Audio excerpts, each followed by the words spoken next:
अकबर इतना क्रूर था कि इस जानवर का भी उसने धर्मांतरण किया, और जो इस हाथी का नाम राम प्रसाद था, अकबर ने इस हाथी का नाम बदलकर पीर प्रसाद कर दिया। लेकिन हाथी इतना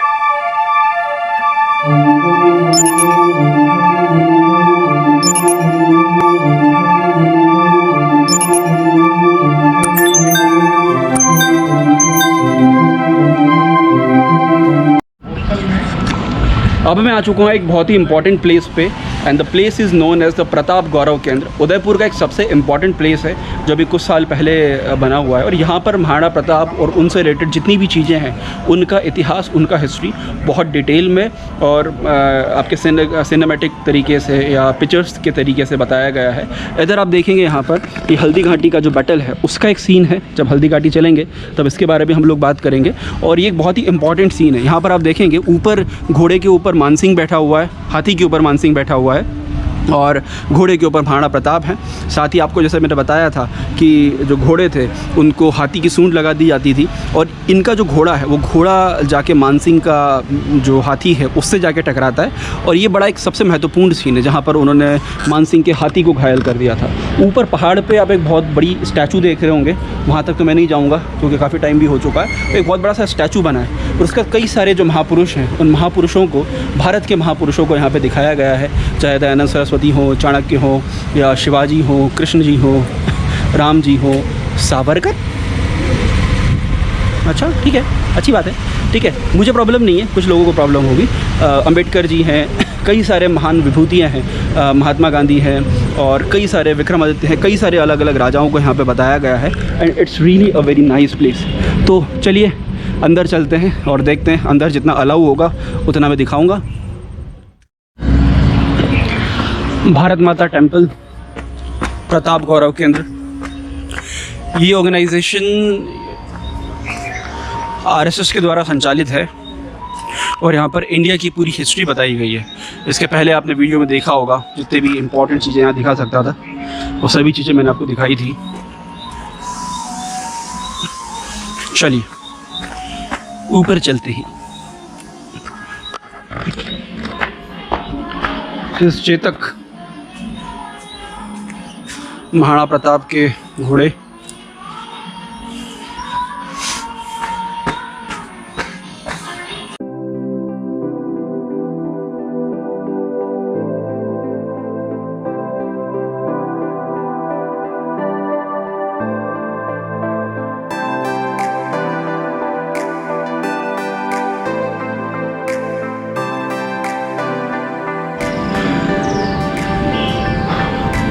भारत माता की।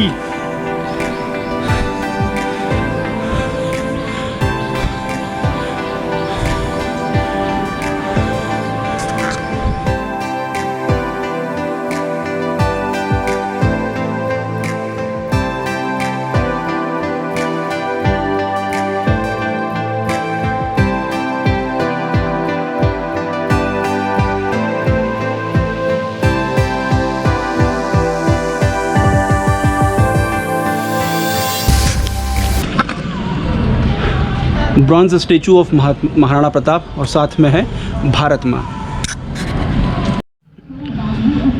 सो this is the entry gate, काफ़ी सुंदर सा है। अरे यार, जय बजरंगबली। फोटोज वगैरह में इंटरेस्ट हो? नहीं, अभी कब आएंगे ले जाने के लिए? 10 मिनट आ जाएंगे सर। अच्छा,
हल्दी घाटी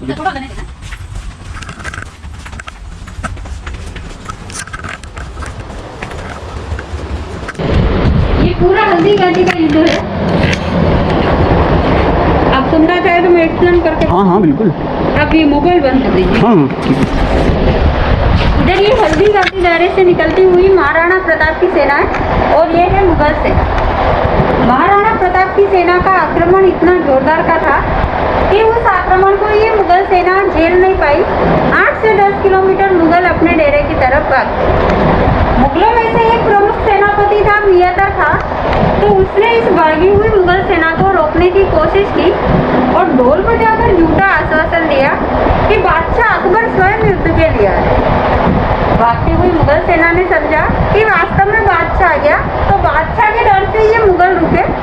फिर दोनों सेनाओं के बीच खमनोर के मैदान में युद्ध हुआ। अकबर आया नहीं था, लेकिन मुगलों को रोकने के लिए झूठ बोला गया। झूठ बोल दिया, आ गया।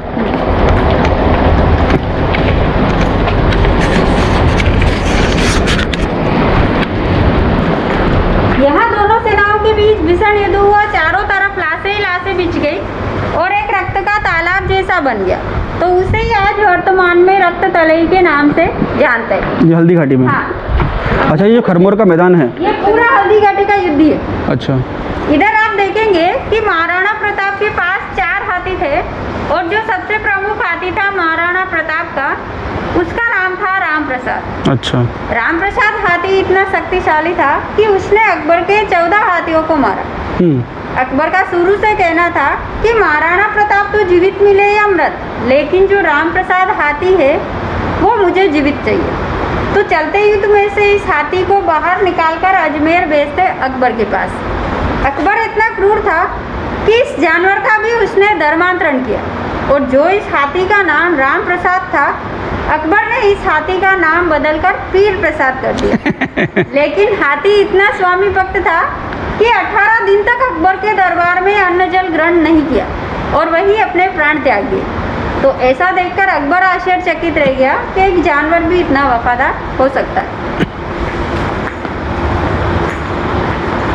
यहाँ पे महाराणा प्रताप का शौर्य दिखाया गया है।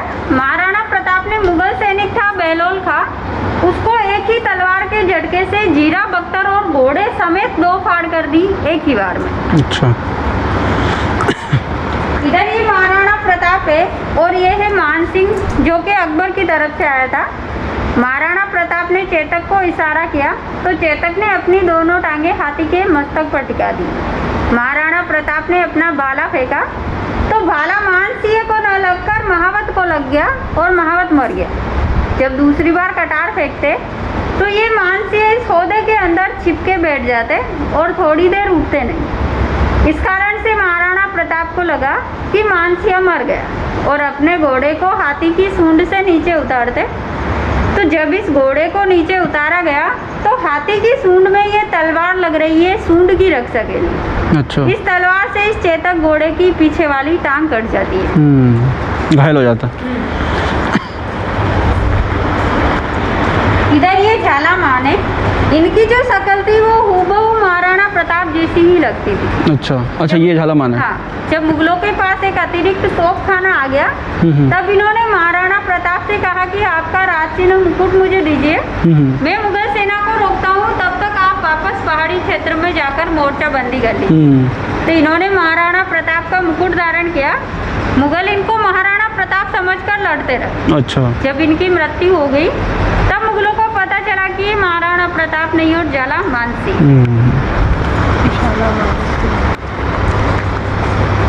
इधर ये पिल्लू राणा की सेना है। महाराणा प्रताप की जो सेना थी उसमें ज्यादातर भील लोग थे।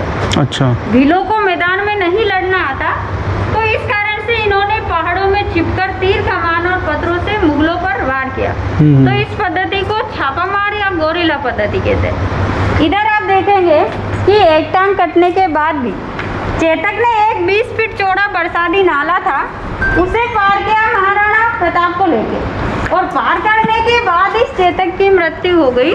तो आज भी हल्दी घाटी में चेतक स्मारक बना हुआ है। ये वहाँ बना हुआ है? हाँ, ये हल्दी घाटी का दृश्य दिखाया गया। ये हल्दी घाटी का दृश्य। अच्छा। रक्त तले खमनोर फिर झालामानसिंह की समाधि, चेतक स्मारक और रामसिंह तंवर के 3 पुत्र हल्दीघाटी में ही बलिदान हुआ। अच्छा तो तीनों के चारों को। अच्छा। इधर आप देखेंगे कि ये मानसिंह है और ये है आसफ खां। ये दोनों प्रमुख सेनापति थे अकबर के। जब ये हल्दीघाटी युद्ध के बाद वापस अजमेर लौटते तो अकबर ने इन दोनों से नाराज होकर इनकी ड्योढ़ी बंद कर दी। अच्छा। ड्योढ़ी का मतलब इनका दरबार में प्रवेश बंद किया 6 माह के लिए। अगर ये हल्दीघाटी युद्ध जीत कर जाते तो अकबर इनको पुरस्कार देता, लेकिन ये 6 माह की इन दोनों को सजा दी गई कि ये दरबार में प्रवेश नहीं कर सकते। और इनके जाने के बाद 13 अक्टूबर को अकबर खुद आया युद्ध के लिए। तो ये अगर जीत के चले गए होते तो अकबर दोबारा क्यों आता युद्ध के लिए? तो ये 2 एविडेंस ऐसे जो बताते कि महाराणा प्रताप विजय रहे हल्दीघाटी युद्ध में। और ये पीछे जो मॉडल है जो प्रमुख सेनापति थे महाराणा प्रताप की सेना।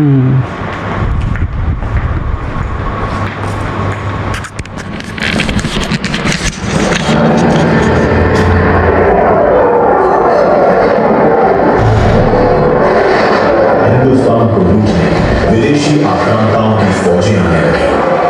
चित्तौड़ में सुरक्षित नहीं रहा। ईस्वी सन 1303 में अलाउद्दीन खिलजी की फौजें थमी।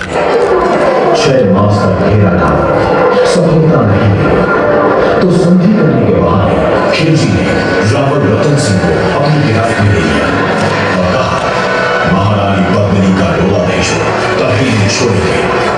उधर बेंगलुरु में पद्मिनी ने भाई घोड़ा व भतीजे बादल के साथ इस परिस्थिति पर विचार विमर्श किया।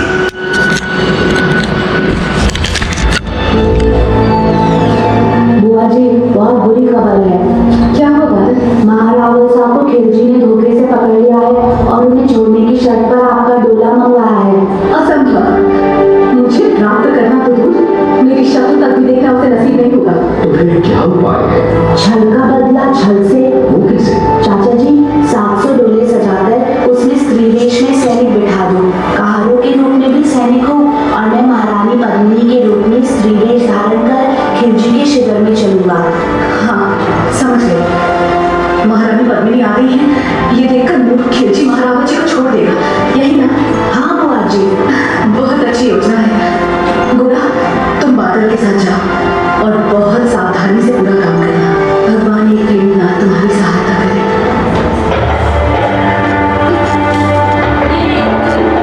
700 डोले सजाए और चल पड़े खिलजी के शिविर की ओर। खिलजी धोखा खा गया, उसने रतन सिंह को छोड़ दिया। सारा वाकया समझ में आने पर घनघोर युद्ध हुआ। घोड़ा बादल का बलिदान हो गया। उधर महल में महारानी पद्मिनी ने 25 मार्च 1303 ईस्वी के दिन 16,000 क्षत्राणियों के साथ जौहर किया।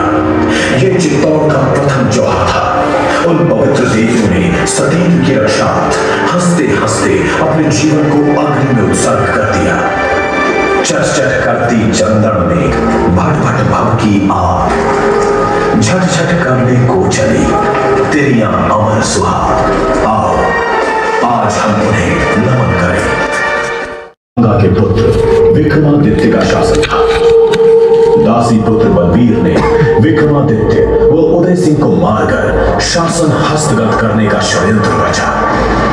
एक काल रात्रि को उसने विक्रमादित्य की हत्या कर दी।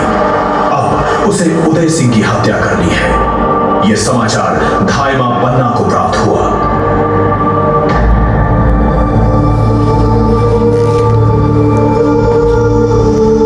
धायमा, आपने सुना?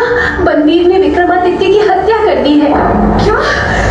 ये कैसे हुआ? अब क्या होगा ये लिखना? माँ, अब तो वो उदय सिंह को मारने आ रहा है। उदय सिंह को मारने? नहीं, ये नहीं हो सकता। कुछ करना होगा। क्या करना होगा माँ? तू उदय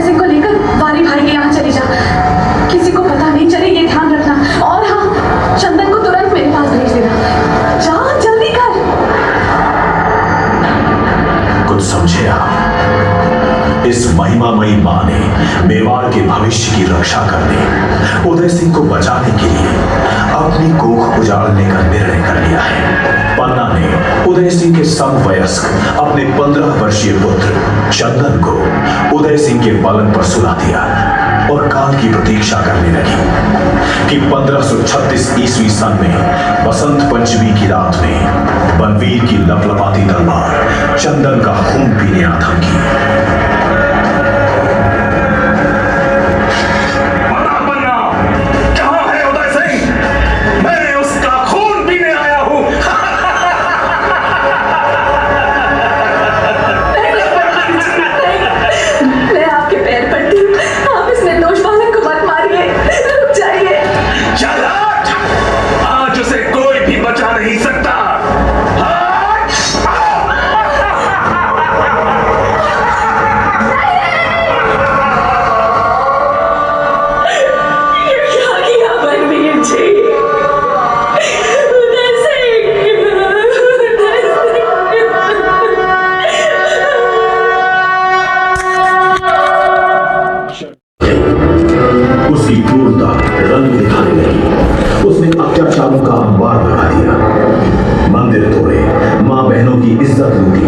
जबरदस्ती धर्मांतरण किया। वृंदावन में कृष्ण भगवान के मंदिर को तोड़ने का जब उसने प्रयास किया, तब गोसाई जी भगवान की मूर्तियां लेकर सुरक्षित स्थान की ओर चल पड़े। उन्हें सुरक्षा का आश्वासन दिया मेवाड़ के महाराणा राज सिंह ने। महाराणा साहब की जय हो। हमें राजपुताने में कहीं भी सहायता प्राप्त नहीं हुई है। सभी राजा औरंगजेब के भय से श्रीनाथ जी की रक्षा नहीं कर पा रहे हैं। आप ही कुछ उपाय करें। आप निश्चिंत रहें गोसाई जी, हमारे सौभाग्य से श्रीनाथ भगवान मेवाड़ में पधारे। आप सिंघाड़ गांव में भव्य मंदिर बना, उसमें श्रीनाथ जी की प्रतिष्ठा करें। इतनी सारी व्यवस्था कैसे हो पाएगी महाराणा साहब? उसकी चिंता आप न करें। बनास नदी के किनारे मंदिर का निर्माण कर ठाकुर जी की सेवा करें। मैं सारी व्यवस्था कर देता हूँ। और अगर औरंगजेब ने यहाँ आक्रमण कर दिया तो? मेवाड़ की ओर देखने का साहस उसमें नहीं है। अगर वो इधर आया तो मेवाड़ के वीर उसे धूल चटा देंगे।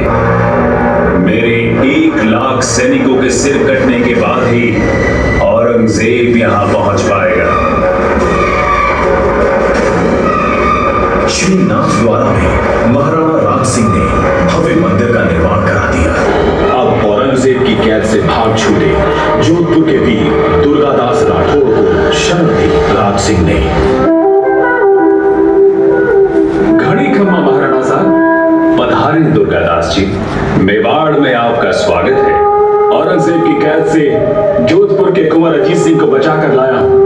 अन्य किसी ने तो सहायता नहीं की, अब आपका ही सहारा है। सहारा तो प्रभु एकलिंगनाथ का है। आप निश्चिंत रहें। कुंवर अजीत सिंह की संपूर्ण सुरक्षा मैं करूंगा। औरंगजेब मेवाड़ की ओर देखने की हिम्मत तक नहीं करेगा। महाराणा राज सिंह ने दुर्गादास को आश्वासन देकर उन्हें अभय प्रदान किया। प्रजावत्सल इस महाराणा ने अकाल राहत के कार्यों के तहत राजसमंद झील का निर्माण 1668 ईस्वी में करवाया। उस समय 1 करोड़ रुपए की इसकी लागत आई और 1679 ईस्वी में हुए औरंगजेब के आक्रमण का मुंहतोड़ जवाब देकर उसे दक्षिण की ओर भागने को विवश कर दिया। 1600 किंतु उसे भी असफलता ही मिली। तब उसने शहबाज खान को 3 बार भेजा, उसको भी मुंह की खानी पड़ी। तो उसने 1580 ईस्वी में अब्दुल रहीम खान खाना को भेजा। उस बेचारी की भी बड़ी फजीहत हुई। प्रताप के पुत्र कुंवर अमर सिंह ने उनके डेरे पर आक्रमण कर उनकी बेगम आनी खान व पूरे परिवार को ही उठा लाया। ये देखकर महाराणा प्रताप ने अपने पुत्र अमर सिंह को समझाया।